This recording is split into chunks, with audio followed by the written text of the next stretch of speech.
voi ni apathian in hun thatak mai min pele a so malama hun thatak mai kan man nuwa hei so nulama hun thatak mai pathian in min han pele a voin thenga chanu thenga hun tha min petu kan pathian chu fakinam ro se amen hei voin chanu kan thu pui tur hi CRC zirtir na tlang pui tiania hei voin Sunday zirlai thu pui ani boka hemi thu rang hi kan pom ani chuan aba khi pathian thu om vak lawani aba khi chu ko than that na tura ta na rong bolte ki mani that na tura tan te ni mai a ko than ang a sa khu ang zong chuan helai kan zirlai thu pui hi akim ang reng khop maya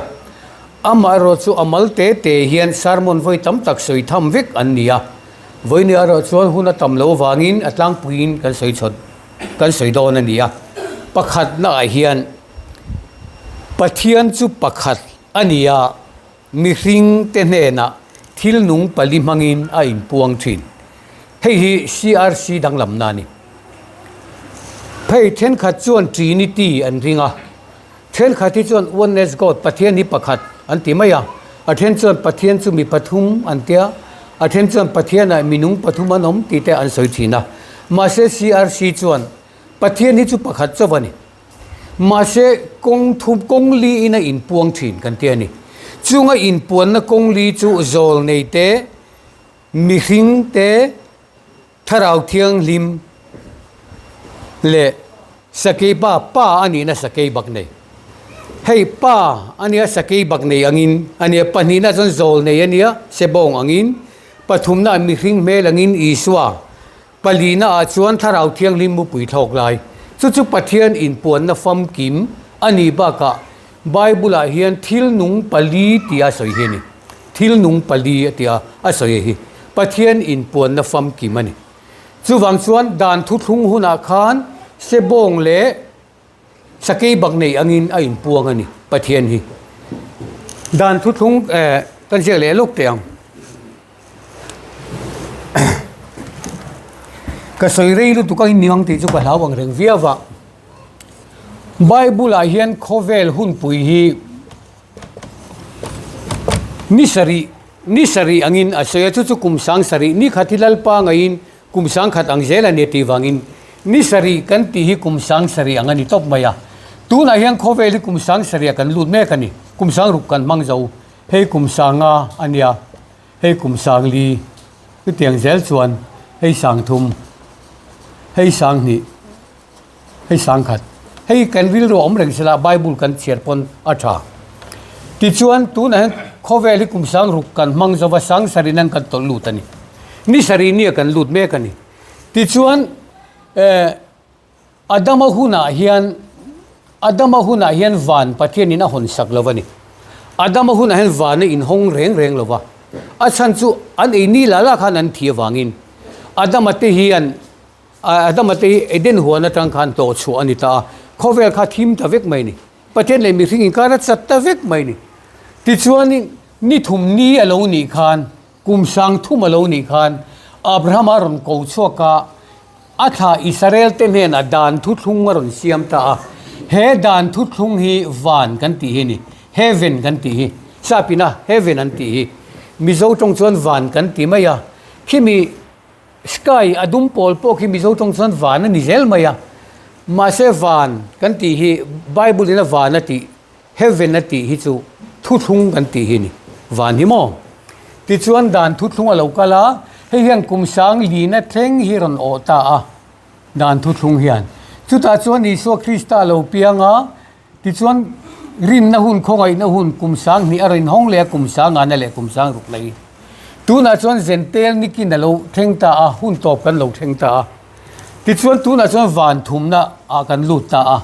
he van thum na hi ti chuan in pathian in puan na fam kim kan han ti taka kha heta hian a fam kimina in puang lo wani pathian hi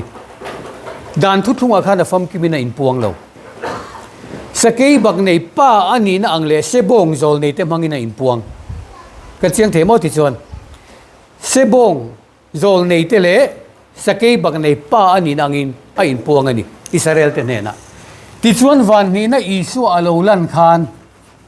มีหิงเมลอังเลถ้าเรามุปุยนอรนิมปวงตามุปุยเท่าไรอังอินถ้าเราเที่ยงลิมเป็นติโกสเดียโลเทงะติชวนอิสุเมลอังเลมุปุยเท่าไรอังอินอรนิมปวงตาให้เห็นติรกโปละพวกhanอากิมลวินกันเรียกิมลวินทุกันริลเตเตียค่ะประเทศอินปวนนะฟอมกิมิค่อยอามาละอมโลวันขัดนะอาฟอมกิมินะอินปวงดูโล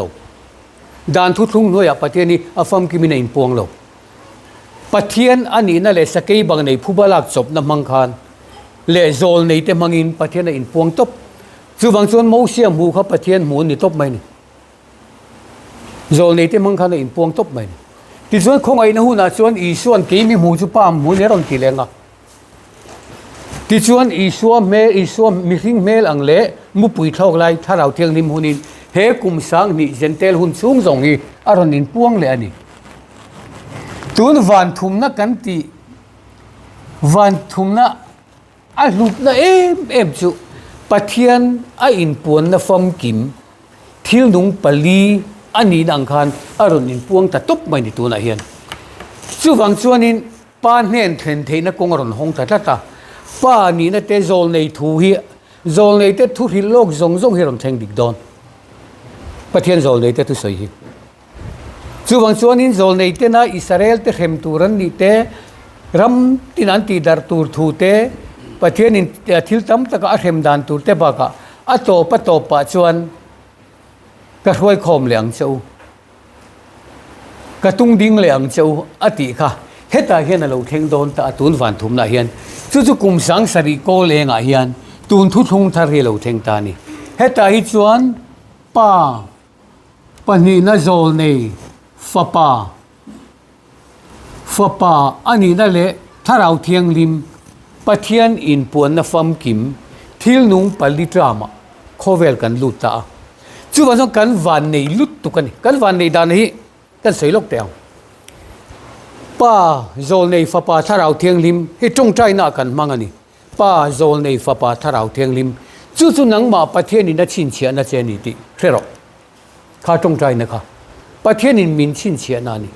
นังมาประเทศน่าเจงเทียตาเองเตี้ยกี่มาประเทศน่าเจงเทียลัดไม่เลยให้ทุกถ้าเราเห็นอันนี้เรียกตักนางะประเทศอินนี่เลยประเทศถ้าเรานังมาเนี่ยอมเร่งตีอินเทลเวมนี่จูมีนาทีเชียจวนอามาโปจุไปนาทีขลุ่ยเวียงนาทีเสวียงนาทีมาเสกข้าอัดเฮงดิกตักเทียมีอะไรคงไอ้นะหุ่นอาเฮียนอาชันจูประเทศอินกันนี่ตักเทียลวันนี้จันเตลหุ่นอาคารอาชันจูจมาขังก็สวยโตประเทศจูกูแต่สักอินาเตอาเจงสีละวัติจู่ๆมีตั้มตะเกนให้มีกันเบียกินทิ้งใส่เริ่มคอมีมอนติดลัดไหมนี่ทุนอาโปเห็นทุกทุ่งมีตั้มตะจนให้เบียกินหันในที่อันหันนุยจัดเละชงอ่ะประเทศจู่กูแต่สักอินาเจงเลยเนี่ยมันหันเตียเฮ็ดเตียงทิ้งใส่เริ่มคอมีสวยเร่งเราประเทศนี้ทุกทุ่งอันนี้สวยนี่กูแต่สักอินจู่ไว้วุตินมีหิงอาเซียมติหินี่ประเทศนี้เลี้ยไว้วุตินมีหิงอาเซียมกูแต่อาเซียมมีหิงเจนเตลแต่ยันประเทศเจงเทเรา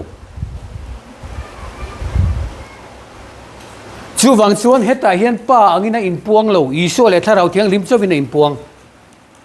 จู่วังส่วนป้าไอโอยนี่โซดิ้งไม่นี่กีมินมูจุป้าอินมูที่ไม่อันนี้ที่ไม่นี่มาเสตูน่ะส่วนทิลนุงปลิตรามากันดิ้งตะตาจู่วังส่วนอามาเจนนะตัวระอาเซียมไว้วุฒิเซียมนิเวศเมียเราถ้าเราเที่ยงริมรินอีสักถาเตค่ะประเทศนี้มินรอนจงชัวกะ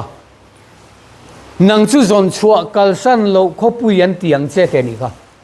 โจรัมฮิคนจนชัวกัลสันโลขบุยตัวเองติก้ามาประเทศนี้มินกัลสันโดนโตโลสวยทุยอวัจจากอเมร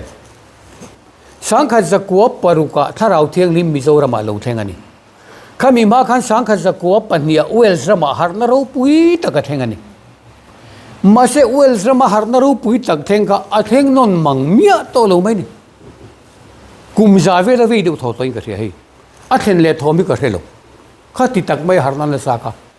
มาเสมิโซรามาจุสังขจักวปรุกะอาโลเทงะ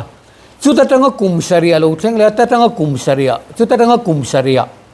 จุมินหัวพี่ต้องกุมตินเดียวทอเทงโตไม่นี่หาร์นัน zon chu pathian in ming kal san ngai reng lo mi zo ram hi chu an sa tu na phi pa ani dang in ron in puang to nang ma cheng thei nang ma om tlat to achan chu kuta sak in ini ve lo kut lo wa sak ani Israel kan ni na pathian fa kan ni na lungpui hi mi zo ram rol thok lu tan chu wa song kut lo wa lai chu lungpui ti hi zo fa te kan ni vai vu ta siam ni lo kuta siam ni lo pathian rin kan ni chu wang chuan chu pathian rin vai vu ta siam ni ve mi lo pathian chen ve thei na mo isu khan enga tinge Israel nam beram bo ne na lo chuan tir ka ni lo wati Israel nam beram bo lo kha chu u nau dang nei lo lo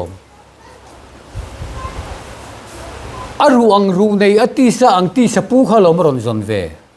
en te u ke le mi pek nau pang te hi ati le pe ka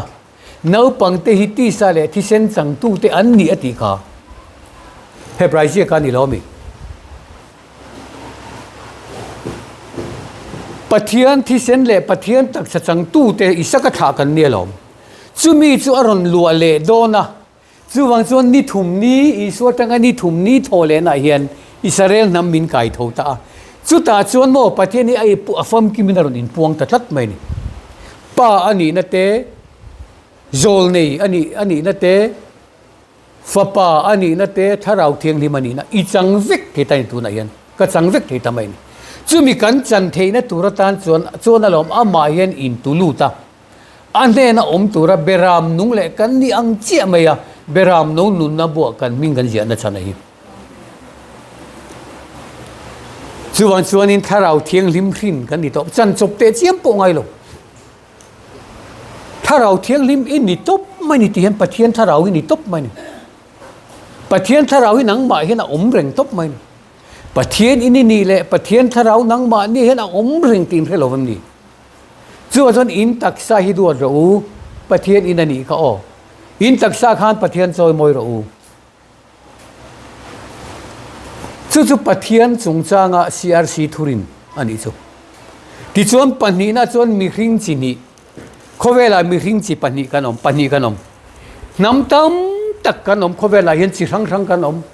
ma se bible chuan chi ni amin then top mai ni chu bible then dan ani pakhat chu zentel ani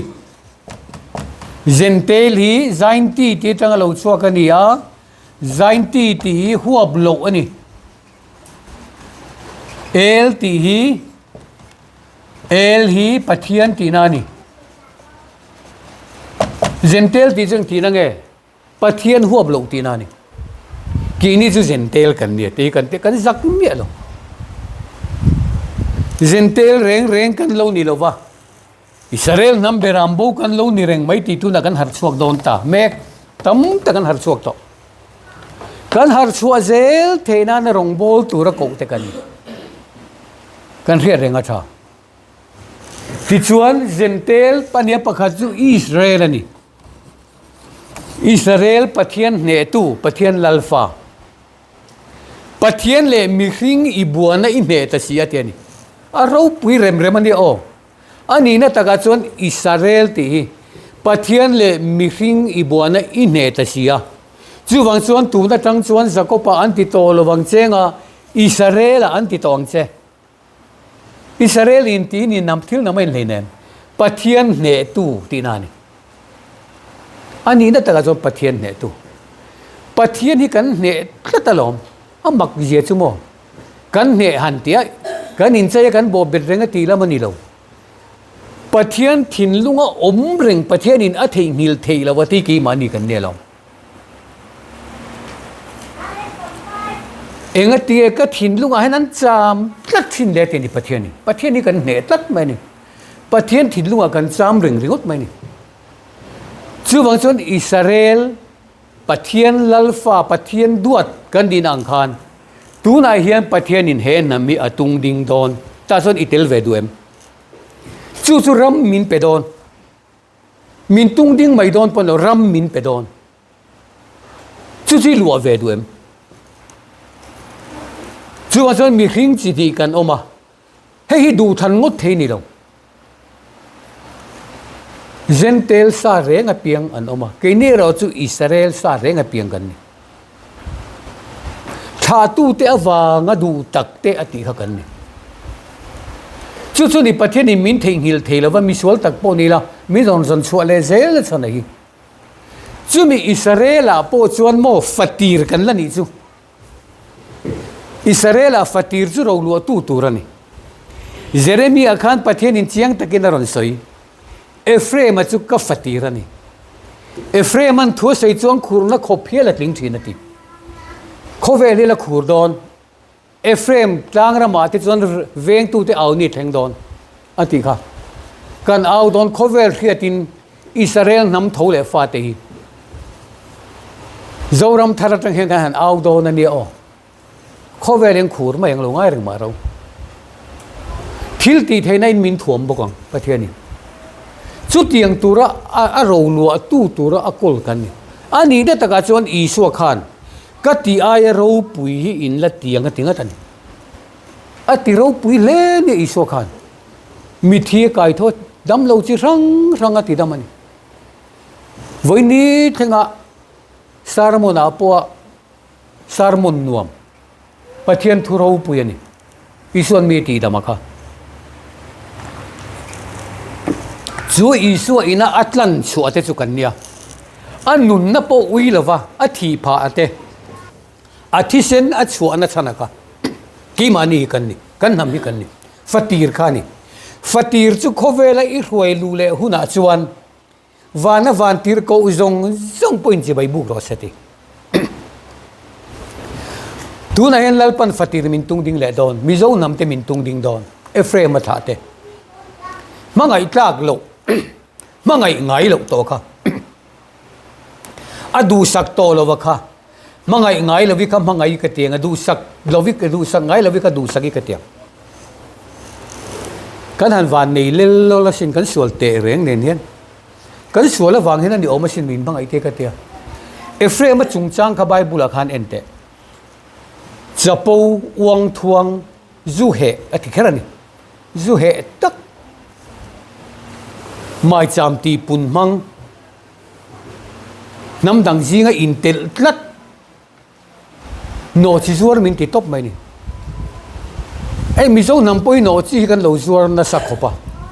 if Israel kha ani tatani Israel an ni na ta kha pathian la ka an bova Asuria lam kha an au tat mai ni Gentile laman a Gentile jingan intel vek mai ni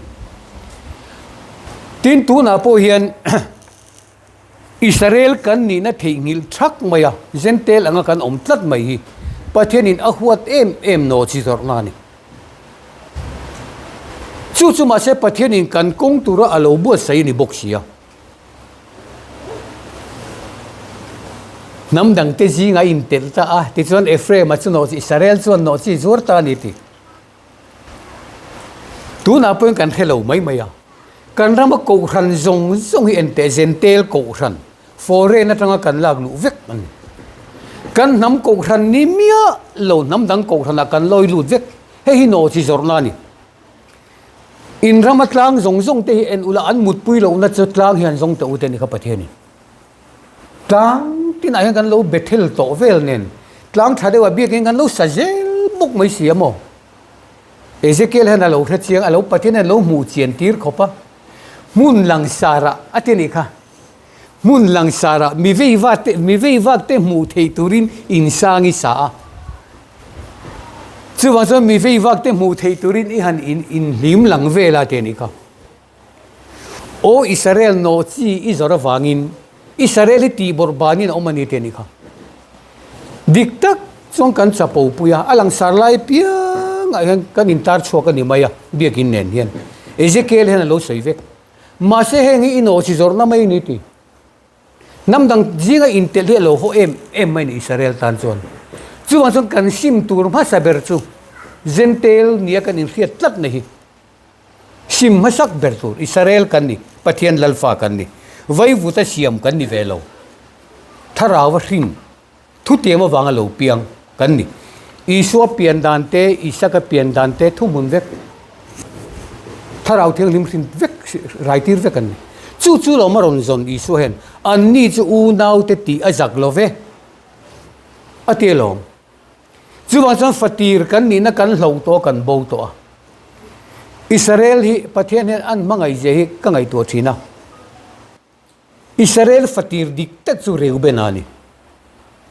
Reuben kha fatir ania ro lu mai turani ma se akha apa khumpui lo ti bol lo tlat mai chuan chuan a fatir ni na kha chu saka he ta anau panglama Josepha ne nan peta dai maya Josepha chu fatir ni na Josepha chana nin ti ta dai mai ni ti Josepha apo afanau pangjok Ephraim an he na fatir ni nan peleta chu chu ro lu tu turan ni zel mai ni chu ni Isu Krista local chana chu ni fatir kha khover la hoi lu ni le theinan le an fatir ni na hlo to bo to kha miron zon mu kan din chuale theina turin enga tinge Ephraim hi azon big Israel hi nga tinge zon big Israel raura hen enga tinge Ephraim hi zon big hey entinan voine kan in khom tang kan omtlang ta delani nikina kan bang do na ma se ka be ka poisa a zong zong hi zam te hi pela in khom bana kal ta dai mela ni bo ta dai mai sela pastor ka zong lawang pu mo na po ka zong lawang zam te ha ka zon ngat lo zon he kol ta ta lo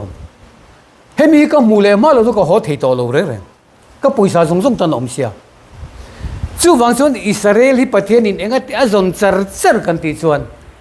fatir ni na ro lu tu tur ani se ro lu tu om si lo kha chuan in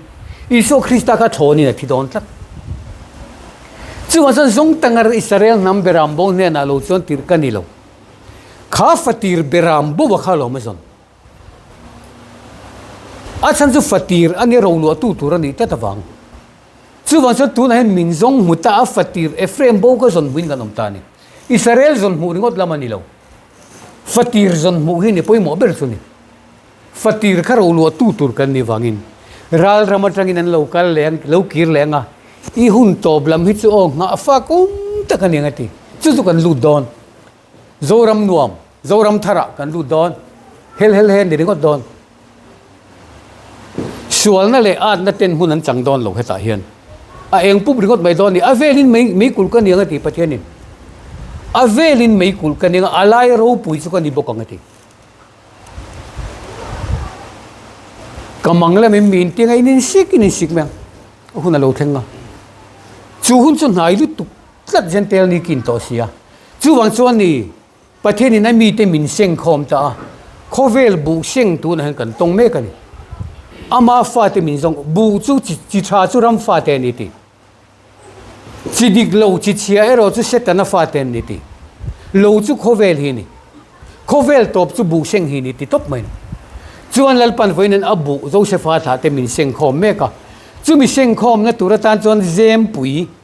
CRC ko thani lalpan kan rama aron din ani hi ka soitlang rong nge Josepha khan trama ta don ti ria ai kuptar rama na men lovin sia na theng do na chu wasan zo faro khan Josepha de na engtin nge niang atia Josephan bu zem siam ro he kum that kuma hen bu sem siam ro Tizan bu thar zong an da khom ta Josepha bu zema trama lo than pan zo alo than kan Josepha kan dam chho pui ta ni kha chu wa jong khovel dam chho le tu ri zo fa te kan ni ti kan ria ta tha khovel ram tina he ram chan chin tha hi kan thil don he ram chan chin tha bi zo ram chan chin tha ni kan sei don ni khongai na chan chin tha ni lo mi zo ram chan chin tha kan thil don lalpa ven him kho pui hi leilung pian tirata pathin in ramalo bo sai hi Israel ram thar ani heta bok khen temple pathumna ding don nimina ka sai kha chuan song kan ramilal pan big taka abo sai ni tin van omzia kan the thiam to khibi dum pol ngot khilo ni lo ti kan the thu thung hi ni hei van khat nei van ni na van thumna hei reng ro van pathuma om ti te ro pol khan in tinga ti kha van tu mi pakhata chanchin an soi ka thia van thumna meu khen lak chhovina oma taksa ine mo thara vina mon om ka helo te ni ka he phalo ma se he van thumna hi taksa tlan na ni thara vina mo taksai ne mo anom ka relo tharau le taksai kan oma pathian tharau kan nia ma se taksai kan ding sok don si khovela chu za he van thum nei tu nei lut mai thei bu a seng khom lalpan he je ma hian he beram huanga hian in seng khom na kha ifo wa riam ta kha phorotia kan fo wa riam tak chu beram no nun na bu hi ni maya a riam e an ngam manglo lalpa bu te je ma khung khom je ro ani top mai in tim sok sok meng beram no nun na bon sei chon bible chiam nem fe pona ngai nan hello reng reng beram no nun na bu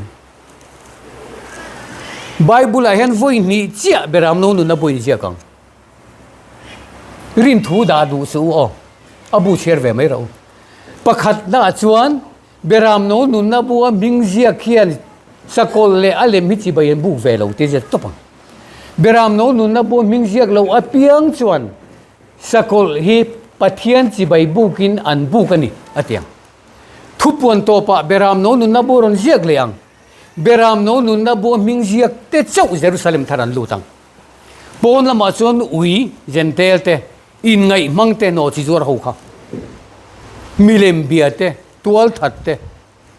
khang kha an omanga ta chuan tra le ha thela oma ani top mai ni mizoram pon zong zong hi che lungai na le ta na ni don kan ma hian chuta chuan enge lo theng don chuna ni na em lawang chenga za na thai na em lawang che chu khwa chuan ni angai lo tha po ngai to lo an khom war chu beram no ani soi fia van ngai na sa em ti ro hei ni kan khia hei tu na min em na sa ro pui se kur chung po halo pe lo lek lek ania ma se khi ni ke soi lo tha po hi chu chu ni lo tha kan ti te chu gentel thu thung mai mai ni tha thi sen a chang nga ti po hi gentel thu thung kho ai na chan chin tha hi thi sen thu thung thari na thak don ti na mai ni pathian fa atlan chuate ram ani to wangin iswaram ani don lo hi zoram tluana iswa lal berose te kan ti mai maya iswa hian lala tum reng reng lo karam chu he khovela mi ni lo te ni iswa lal da ram mi khovela min ko mu lo thim thim bible a khovel zong zong chu krista le alal na ram alo ni ta zo ka te ni krista le alal na ram ani hi chu wang chon lom Christ Redemption Church kan han ti kan chani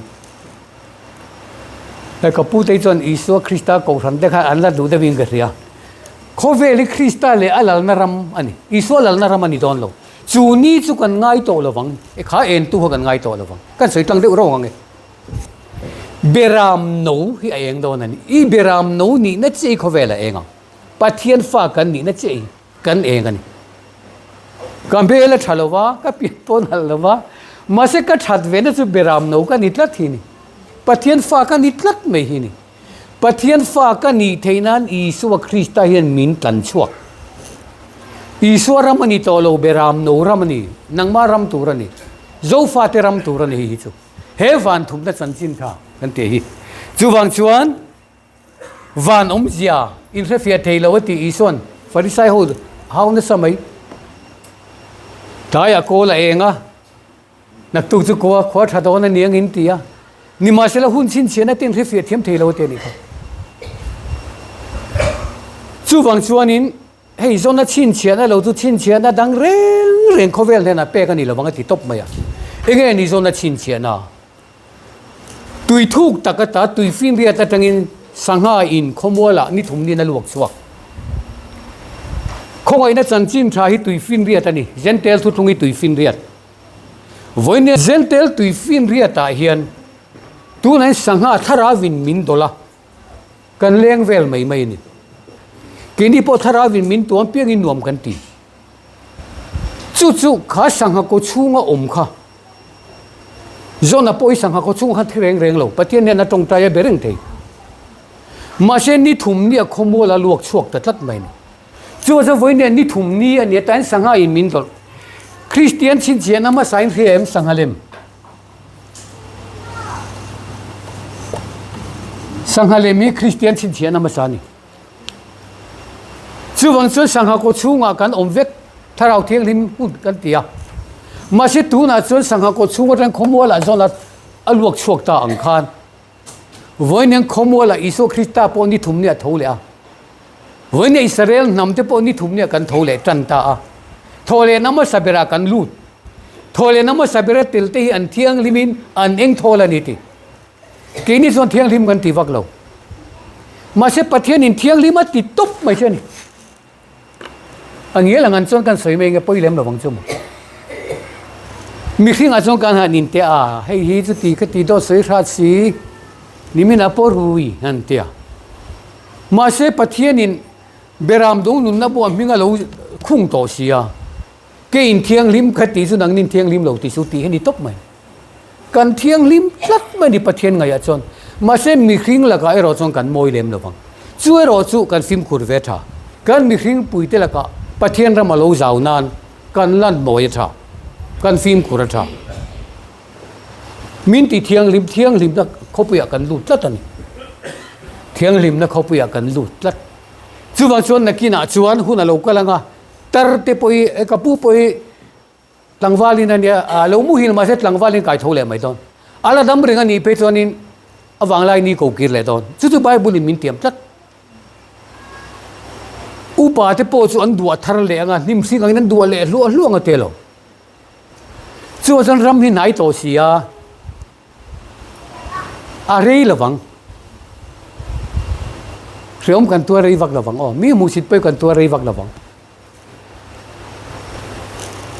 zuang zek sakhi angin an zuang thar lengat an zuang lengat telong zai on tlang an zuang zek meng telong tar te po zuang so siam thar na khopu kan lu don khovelina an zon tar theilo na te hi zon ngai lo min pe don pathian ne thu thung tang hian vet mai dona zuang chuan he thu thung hi aro puya tin chung zong he tur chuan ni mina kan ngai thak kha pathian thu hi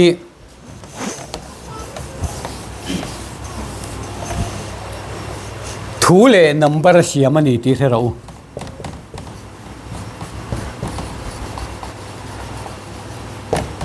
thu le number zia kha avek ani bible hi thu le number hi ani riat puiton vek ani achan chu a thu ringo ta chuan mo ten ti mai lan ching kha ka cher to kana khu a loi cho om ti ringot ni sela a number kha tel mi alo sela du hun a loi cho bo sai mai turan ba se bible kan han chera ni thum ni in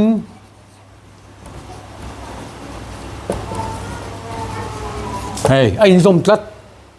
ni thum ni in kana khu a loi cho oma kana khua bai potilo galili ram kana khua la ti jelani galili chu thole na ram thum na ni ram ni an ti chianga ram thum ta kal tanga ngaten lami bible kha chuwang chuan loi cho ti le number pathuma in kop ta thole na ti le mani du hun na thole turpo ni lo kum tin mai thota hi kan han ti ringota Easter Sunday lo chenga thota hi kan han tia ke ni kan tho ve chuang mang si lo wa kan tho ma huai tu ni Isu Christa kha ma se Isu Christa kha ni apo tho lo wa ni khat ni apo tho lo wa ni li ni apo tho lo ni thum ni tho wa ni chu wa son Isu atanga kum sang thum de chi a hian wanian Israel nam te tho le na kong ka rin hong chen ni thum ni tho le na ni thum ni in nei na number pariat eng tinange certain number mole isa kahi ni rian ni certain ania Isu Christa po ni rian ni certain ania novalonga mi pariat chi an chuangang novalonga mi pariat chi an chuangang certain number ani chuwang chuan voine Israel ko khan hi ani novalong ti riat jok turani zentel long hi chu so ta son tui fin ria ta oma ne te kha long tui fin ria ta long oma chunga chon sako ham sa sitin reng livia than ten oma ni ti kha sam je ka kha long zong hi chan him na long an ni lem lo sako ham te sakol te chuan da long hi lo om ve reng mai lo ni bible khan riat tu chu wang chuan number pariat certain number som pani ani le thung chuan Israel number ni chun Aadhaar card som pani om I number hi som pani ni ka number hi som pani ni Israel ka ni ti chuan pian na lam thua chuan number pariat certain isa ka tha tharawa piang kan ni zentel laka ser kan tanani zentel laka kan in la rang ani chu wang chuan zentel te chu number ruk an nia mi hring number an nia number paruk hi mi hring number isa ka tha ni lo Israel tha ni lo re rengin number paruk vek chu wang chuan zaruk somruk paruk kan tiang dangwa ani lo kini chu tha tu te wanga du tak te kan nia Ani razu thatu te awanga misual renga piang ani. Kini tu zentel misual renga piang kan nilo. Ati kai puso tapon lapo ani. Tin Bible lapo om. Zentel misual renga piang kan nilo. Zentel tu sual renga piang ani bai an number hi paruk ani isa wangin. Number paruk. Mihing number ani. Achu thiam chon chu ro se ti ka. Kini tu kan in chu nial pon pariat kan ni. Isa ka tha niriat ne sertan. Iso Krista po niriat ne sertan. Number pariat. Ti chuan number pa ka sivik seng lo ve. Number pani te number pathum te engkim mai number hian kopuyan nei ve ka. Chu wang chuan Bible kan share hian thu le number ne kan en thiam tur ani. Chu thu he tu pani te thu pona soi ka ni. Mai cham le a betu te ro. Biakin hung chung kodlai ero kha chu te tel su.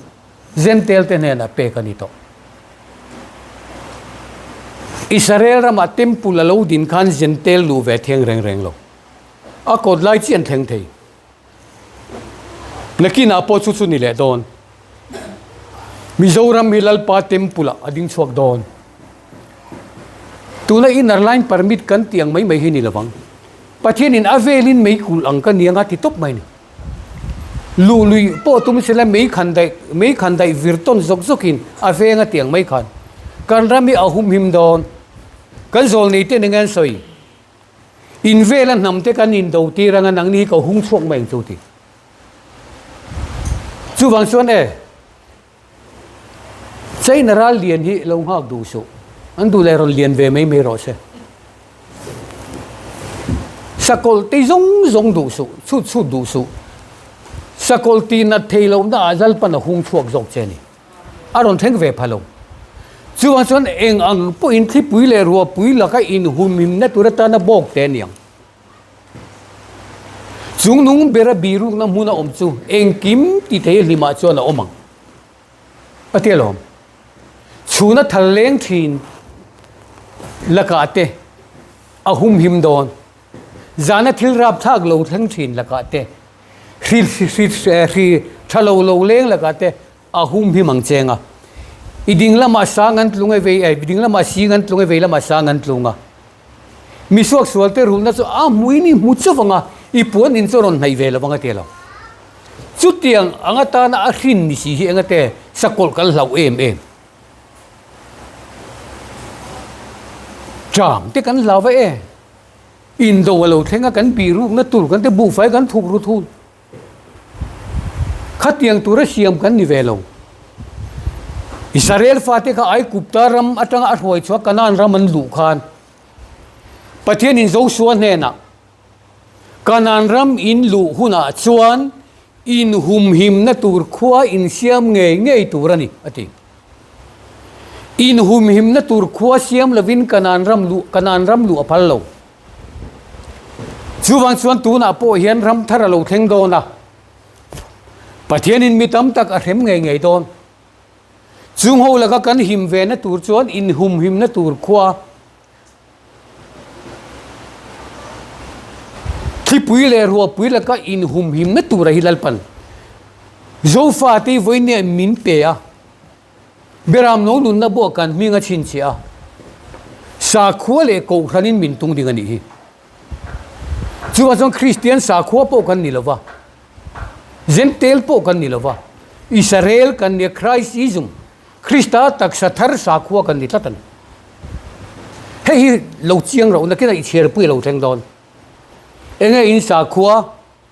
Christism ti dau chiak ro chu poi mo thot donan Israel fati kha pathianin enga tinge an laka phu ta nei ve tla thin Israel te pathianin a hrelo vemmi a hrelu tuk ma senga tinge ai kupta chua san don khan an kong ka bianga beram thi sena ta tir tlat zana thi na angela rom tir don kha thi na angel ka alu sol palang ti ala vemmi kha thi na angel khan Israel fati in alut palang ti ala vemmi mai mi ching pon kal se kal sual reng reng lawang akal sual reng reng lawang ma se pathianin Israel fate kha ai kupta mi telaka keini chu Israel kan ni eti hi anin chin chia rangam ngai ngai turani an kong ka biang an chin chia ngam ngai ngai turani khami in chin chia ngam lo kha chu akal len ai chin chia ngam zong akal len zo ka ni mo ai chin chia ngam zong akal len na in chin chia lo chu Israel po ni se thina ngel kha lu ta fatira timia ngai tu ro chu wan song kan in chin chia ve ngam hi phu ta lom kan in chin chia ran ngam hi phu ta lom ke ni chu gentel kan ni lo Israel kan ni ki chu beram no nun na bo kan mi ga chong iti ngam sat thi pathian du ver rim rim iril ru le ngai to na zong zong so revek kan ra manan tam lutuk ril le ngai to na so pathian ram be seitun tam lutuk iso lo ka lai po han pathian ram be seitun tam lutuk aru ka thilti ahun to lo chu wang chuanin kan ni nang am kan tar ngam turan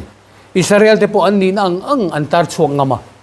mi khing lama phu ta nei vetlat pathianin alaka kan ri nom nahi a phut vetlat ani chu wang chuan huai takin pathian min ko na zona itlan ngamang uti ka chadu chawni tin midang te po chanchin tha I hril zelang u ti kha wonne kan han soi theini sela kan thu han soi te lalpan kan zatan mal min som sakro se amen